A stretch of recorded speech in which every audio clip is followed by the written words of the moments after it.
Students, पिछली class में हमने ओम का नियम और चालकता प्रतिरोधकता पढ़ा था। आज की क्लास में हम चालकता और ओम के नियम का निगमन पढ़ेंगे। ठीक है, तो चालकता की बात करते हैं। चालकता जिसे कंडक्टिविटी भी कहते हैं। प्रतिरोधकता जो होता है, प्रतिरोधकता का व्युत्क्रम ही चालकता कहलाता है। तो यहाँ लिख सकते हैं प्रतिरोधकता के व्युत्क्रम को चालकता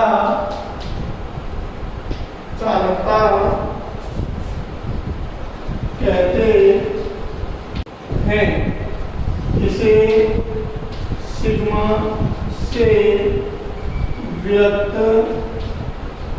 करते हैं। ठीक, तो यहाँ क्या बता दिया कि प्रतिरोधकता का व्युत्क्रम ही चालकता होगा। तो चालकता बराबर 1/प्रतिरोधकता सिंबल प्रतीक से लिख देंगे। तो सिग्मा इक्वल टू 1/ρ। ठीक, नोट पॉइंट में अपन 1 नंबर डाल करके लिखेंगे कि इसका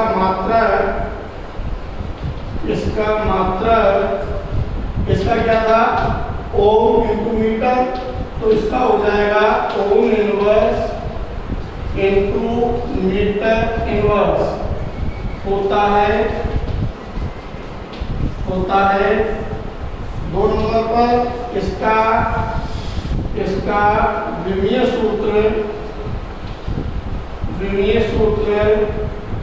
n-1 L-3 C3A2 होता है।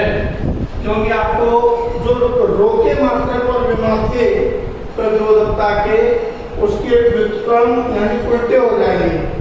रो की जो विभव थी वो प्लस में थी, ये दोनों माइनस में, इसलिए ये दोनों माइनस में हो गई और ये दोनों प्लस में हो गए।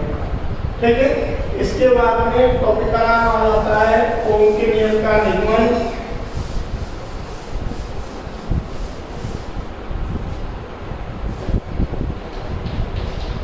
ओम के नियम का निगमन व्युत्पत्ति प्रूफ। ठीक, प्रूफ ऑफ ओम्स लॉ कि ओम ने बताया था कि V समानुपाती I, तो इस चीज को अपन प्रूफ कैसे करें। तो मैंने आपको एक सूत्र इंपोर्टेंट बताया था कि जो धारा घनत्व का अपवहन वेग के पदों में सूत्र है, ये इंपोर्टेंट है। तो हम लिखते हैं We know that, हम जानते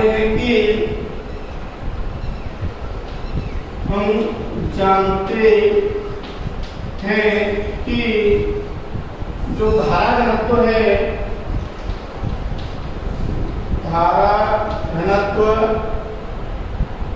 वह अपवहन वेग में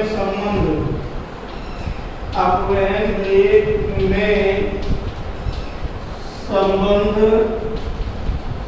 निम्न होता है।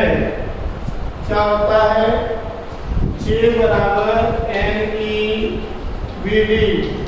क्योंकि जो अपवहन वेग है VD का सूत्र क्या होता है, E/m इंटू टो। इसलिए आपका J इक्वल टू क्या होगा, NE। ये वाली वैल्यू VD का जो ये मान है दिखाई दे रहा है, ये मान अपन यहाँ रख देंगे तो ये हो जाएगा E/m इंटू टो।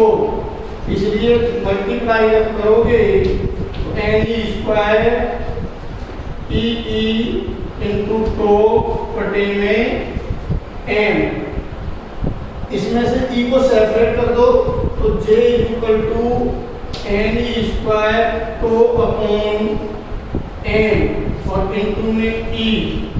इस वैल्यू को हम सिग्मा लिख देते हैं तो जे इक्वल टू हो जाता है सिग्मा ई, जहां सिग्मा जो लिखा गया है एन ई स्क्वायर टू बटे एम की जगह पर। क्लियर? तो एक तो आपको ये मिला समीकरण नंबर सेकंड, इसे कह दो समीकरण फर्स्ट, इसे कह दो। ठीक है,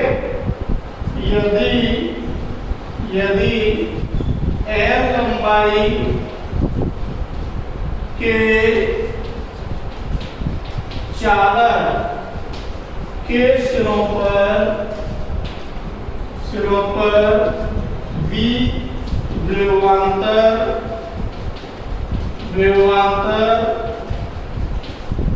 आरोपित किया जाए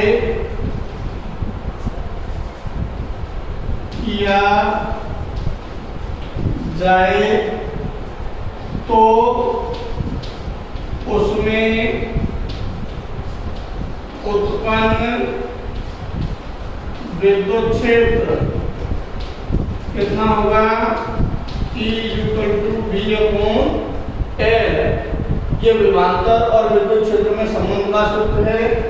E की जगह पर जब आप ये रखोगे, इसलिए समीकरण सेकंड से J बराबर सिग्मा V अपॉन L। समीकरण नंबर थर्ड आगे बढ़ते हैं। J सिग्मा, इसके बाद में जो धारा घनत्व की डेफिनेशन है, धारा घनत्व की परिभाषा से क्या होता है इसका सूत्र? J equal to I upon A।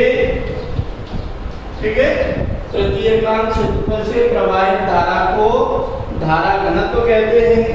तो J equal to I upon A। अब देखिए J के दो सूत्र मिल गए, एक समीकरण 3 और एक समीकरण 4। तो समीकरण 3 व 4 से I upon A equal to sigma V upon L। I upon V upon I कर दो। ठीक है, तो यह हो जाएगा I अपॉन V कर सकते हैं सिग्मा A अपॉन L, पक्षांतर कर दिया, एक को इधर V को इधर, तो V upon I equal to 1 upon sigma A बटे L बटे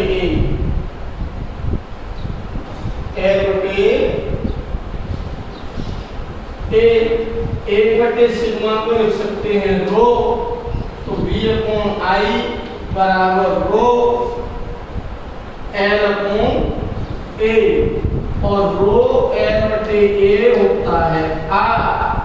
इसलिए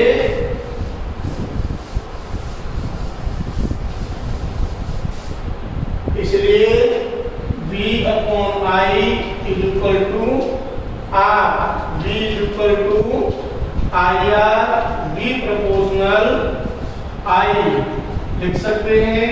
यही ओम का नियम है।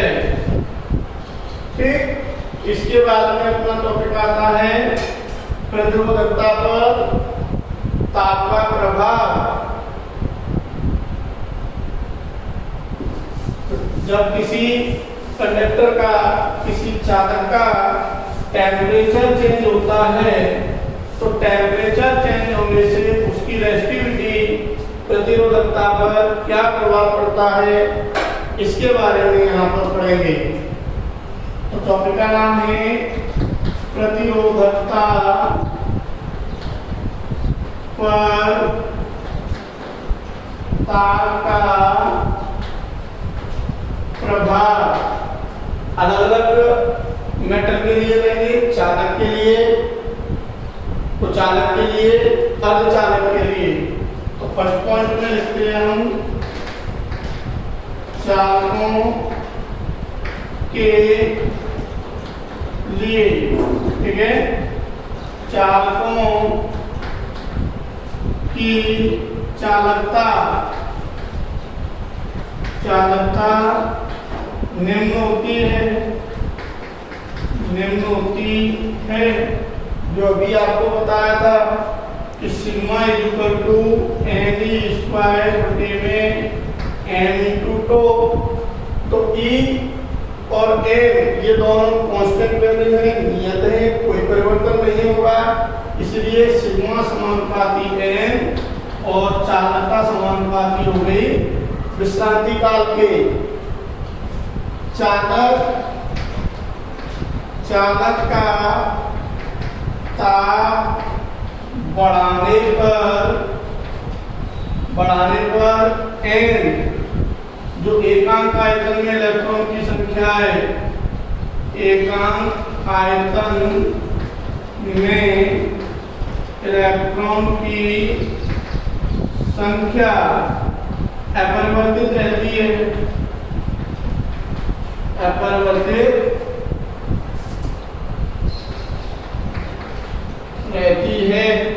ठीक। जबकि इलेक्ट्रॉन की गतिज ऊर्जा बढ़ जाती है,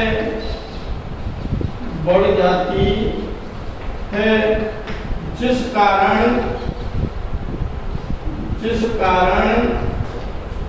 इलेक्ट्रॉन की टक्करें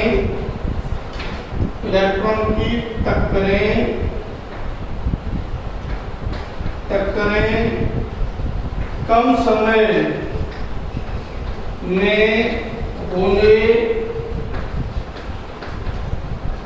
होने लगती हैं। तो इलेक्ट्रॉनों की टक्करें कम समय में होगी, समय कम हो जाएगा। समय कम, इसका मतलब ये विश्रांति काल कम हो गया, और जब विश्रांति काल कम हो गया तो चालकता कम हो जाएगी, और चालकता कम होगी तो प्रतिरोधकता बढ़ जाएगी, ठीक है, होने लगती है। अर्थात विश्रांति काल कम हो जाता है,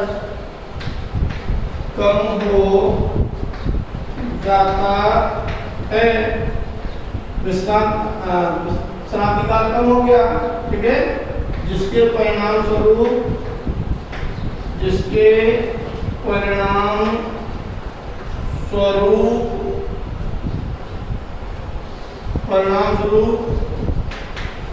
चालकता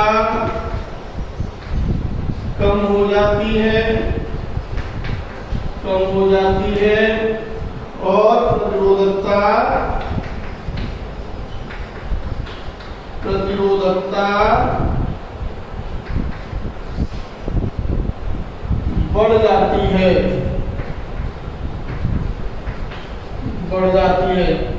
ठीक, तो हमारी क्या समझ में आया कि नंबर ऑफ इलेक्ट्रॉन में कोई परिवर्तन नहीं, विश्रांति काल कम हो गया, विश्रांति काल कम होने से चालकता कम हो गई, तो चालकता होती है प्रतिरोधकता की वृद्धि, व्युत्क्रम होती है।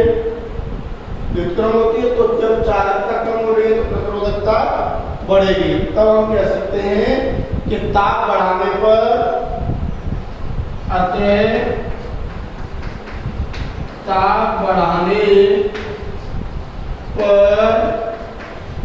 चालकों की प्रतिरोधकता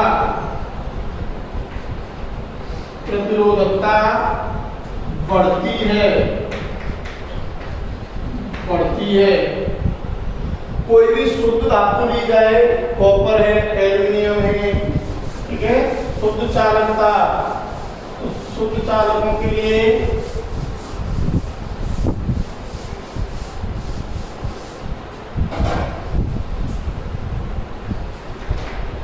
चालकों की चालक प्रतिरोधकता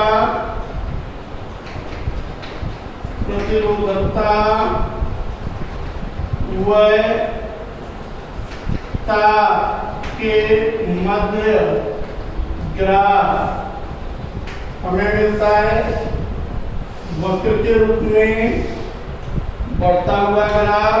इधर लेते हैं रो और इधर लेते हैं ता।